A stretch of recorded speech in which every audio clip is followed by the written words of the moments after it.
ભારત પાકિસ્તાન વચ્ચે ચાલી રહેલા તણાવ વચ્ચે ચારધામ યાત્રા અંગે એક મોટી અપડેટ સામે આવી છે। ખરાબ હવામાનને ધ્યાનમાં રાખી કેદારનાથ ધામમાં હેલિકોપ્ટર સેવાઓ થોડી વાર માટે મુલતવી કરી દેવામાં આવી હતી। ત્યારે ફરીવાર યાત્રાને લઈ એક મોટું અપડેટ સામે આવ્યું છે। શું છે અપડેટ, જોઈએ અમારા અહેવાલમાં। નમસ્કાર, BS9 TV ન્યૂઝમાં હું છું આપની સાથે જાસ્મીન। ઉત્તરાખંડમાં ચાલી રહેલી ચારધામ યાત્રા અંગે એક મોટી અપડેટ સામે આવી છે।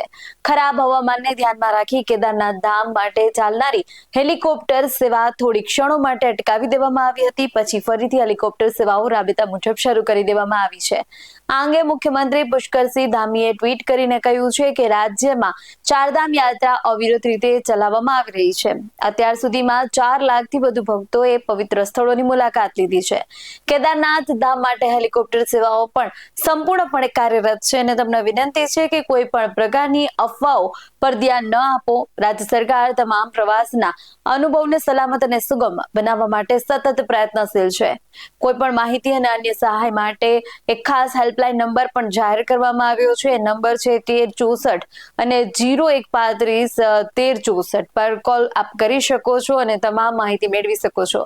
સાથે જણાવી દઈ કે ચારધામ યાત્રા ઔપચારિક રીતે આ મહિનાની શરૂઆતમાં શરૂ થઈ હતી અને શનિવાર 10 મેના રોજ મુખ્યમંત્રી કાર્યાલય દ્વારા જારી કરાયેલા એક નિવેદનમાં કહેવામાં આવ્યું છે કે મુખ્યમંત્રી પુષ્કરસિંહ ધામીએ કહ્યું છે કે દર વર્ષે મોટી સંખ્યામાં ભક્તો દેવભૂમિ ઉત્તરાખંડમાં ચારધામ યાત્રા માટે આવે છે।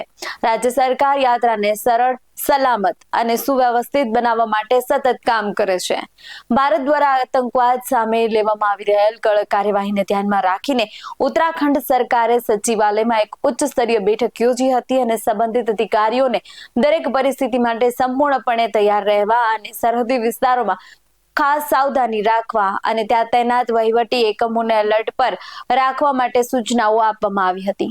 રાજ્યની તમામ હોસ્પિટલો જીવનરક્ષક દવાઓ, સર્જિકલ સાધનો અને અન્ય આવશ્યક તબીબી સંસાધનોની પૂરતી માત્રામાં ઉપલબ્ધતા સુનિશ્ચિત કરવાની સૂચનાઓ આપી છે। સાથે જ રાજ્યમાં આવશ્યક ખાદ્ય ચીજવસ્તુઓ, રાશન અને પીવાના પાણીની સપ્લાય સુનિશ્ચિત કરવા માટે ખાદ્ય અને નાગરિક પુરવઠા વિભાગને નિર્દેશ આપવામાં આવ્યો છે। રાહત અને બચાવ ટીમોને પણ તૈનાત રાખવામાં આવી છે, જેથી જરૂર પડે તો તાત્કાલિક કાર્યવાહી કરી શકાય।